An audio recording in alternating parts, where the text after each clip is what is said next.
Hello and welcome to a new episode. In this episode, we are going to discuss about short selling.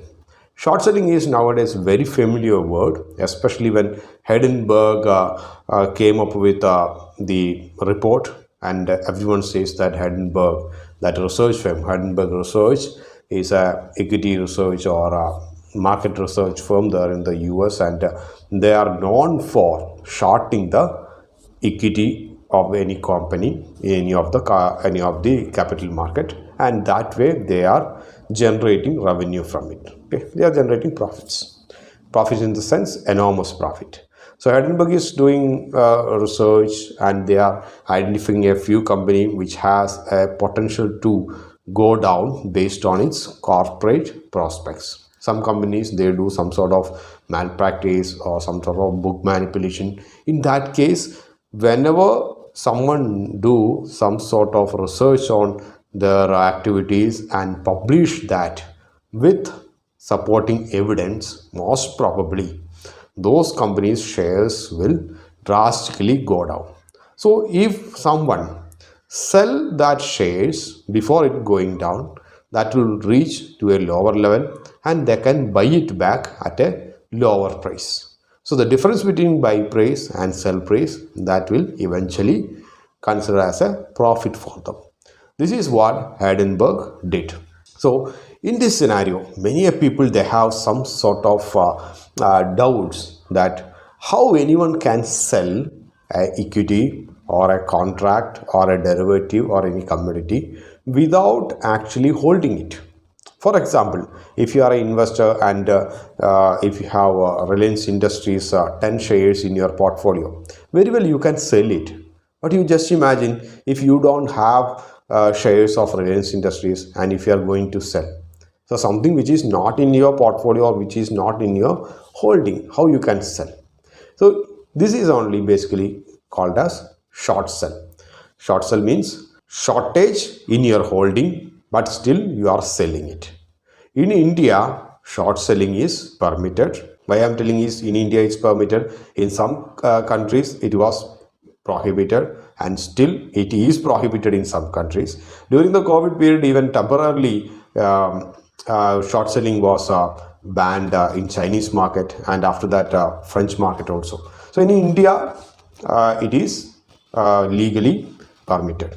So how it is actually happens? So short selling we can do that in any of the equities or commodities or currencies. So except equity, that means equity means in share market, companies shares, except in that, rest all are future contracts. So very well you can sell it or buy it without much issues. So when it comes to equity, equity is share of any company. So how you can sell it without having it? So in India, you can sell it first, then you can buy it, provided only one condition is there. Before the end of the day, before the end of stock market hours, you have to buy it back and square it off. In normal transaction, you buy first and then sell. But in short selling, you sell first and then buy. End of the day, when someone look into your transaction, you leave about the time. It looks like one sell and one buy, may or may not, that will be a profitable thing or end up in loss. Take for example, if you feel that Reliance Industries is going to publish the results today and the result is not up to the mark, if that's your intuition. So what you are anticipating is obviously Reliance Industries share price may go down at least 1 to 2%. So you have two options.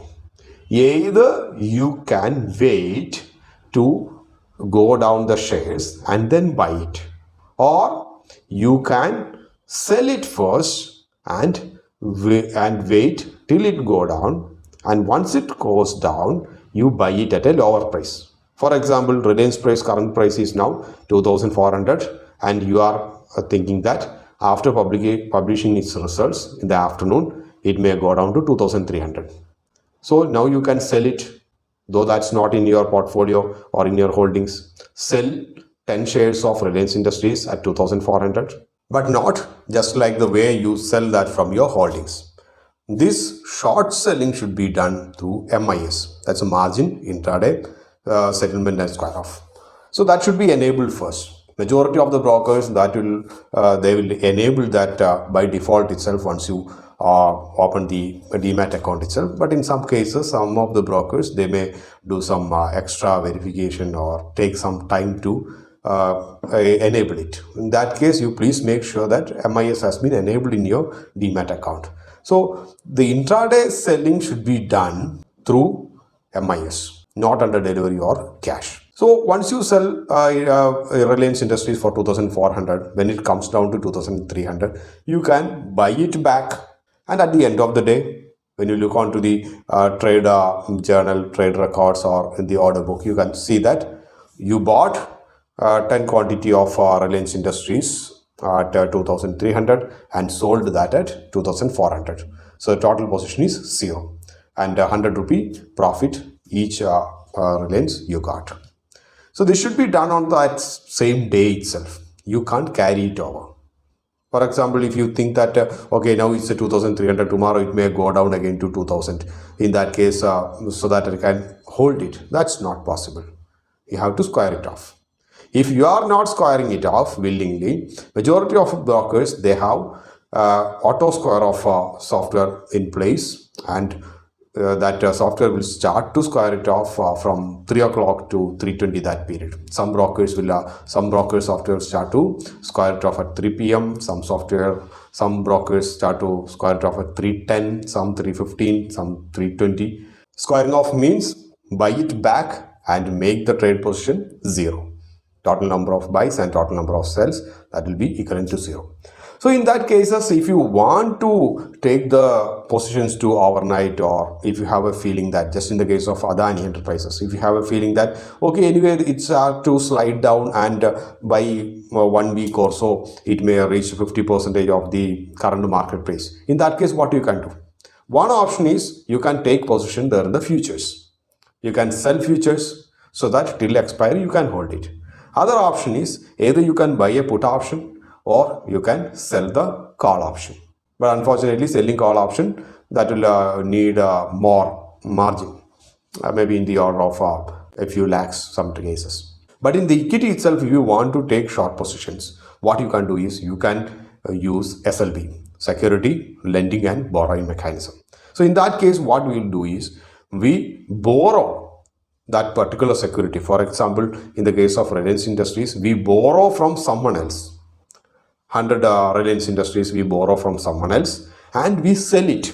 So in that case, if you have a feeling that after 2 weeks, the share price may comes down to 2,000, now it's trading at 2,400. After 2 weeks, you can buy it back at 2,000 so that you will get 400 rupees profit and return it back. Now you may be thinking, who will borrow? So SLB mechanism offers you to borrow the shares. And now you may think, what's the benefit of someone lending the shares to you? Obviously, there will be a borrowing fee will be there. SLB fees will be fixed by that. So in order to enable the SLB, you have to contact your broker and make it enabled. So this is one option, just in the case if you have a clear picture about the particular stock that's going to lower its price. We have done a detailed video on SLB mechanism that I have given there in the description. Those who want to watch it, you can watch it.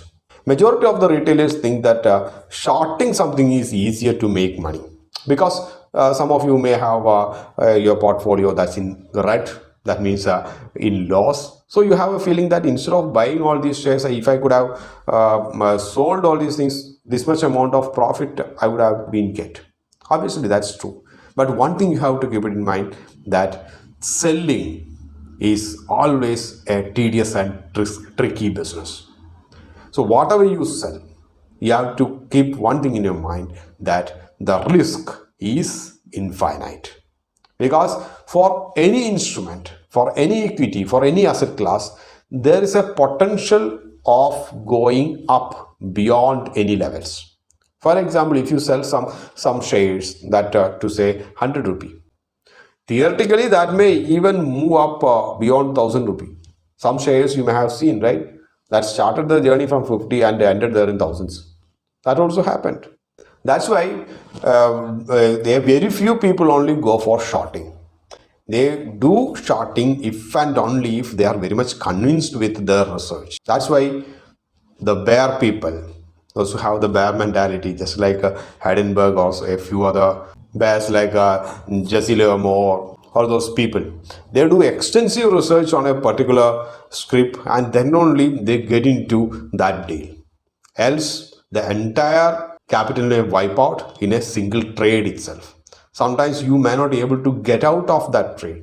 For example, if you are getting into a trade or if you are doing some short sell in some script which has a narrow circuit limits for like 3% or 5%, and daily if that's getting into the upper circuit after you short sell it, then what will happen? You won't get it back. For example, if you have shorted a particular stock at 150 and next day onwards, if that particular stock is at the upper circuit and that going up every day and that has been reached 500, 550, 600, that goes on. In that case, still your loss is being accumulated because you already sold at 150 rupee. Now it's 500 rupee. So your loss is 350 rupee. 500 minus 150. MTM loss is 350 rupee. So that will goes like that. This happens always. Even if you go for SLB also same thing happens. So never get into a short position unless and until you are very much convinced and confirmed with its weakness. Else that will invite serious issues for you. The same thing may happen in the case of the auto square of facility provided by the brokers also. For example, if you have short sold a stock and at 310, by that time itself, if that particular stock is on the upper circuit, what will happen? Even broker can't buy it back to square it off. So what will happen? It will go for auction. At the auction market, broker will buy it back. Whatever may be the price quoted over there. Most probably that will be at a very high premiums. For example, if that last traded price of that particular stock is 150 rupee, someone will ask that for, okay, I need 250 rupee. That case also broker need to accept it and buy it back and give that to the buyer. So these kind of hazards are always associated with short selling. Never think that short selling is one of the easiest way to make money. Associated risks are enormous. So in short selling is nothing but sell some shares or any asset class that's not actually now in your holdings. Just similar to you sell some or a land or something that's not yours. You're getting into an agreement to someone else that says that that particular piece of land, I will sell it to you at 10 lakh rupees with a hope that land prices are going down and after a month or so, you may get that particular land for 8 lakh rupees. If your agreement period is 1 month or 2 months, in that case, when the land price comes down to 8 lakh or 7 lakh rupees, you can buy it back, buy that particular land and give to him. So your total profit will be 2 lakh rupees. As simple as that. But the risk associated with that is, if due to any other events like a new project or a new road is coming to the other side or government is acquiring that land at some hefty price or surrounding some new projects are coming, in that case that land cost will skyrocket. You may have to spend 20 lakhs for that land. So in that case 10 lakh rupees is in loss. So these are the associated risks. So that's all for now. See you in the next episode. Till then, bye from Anup.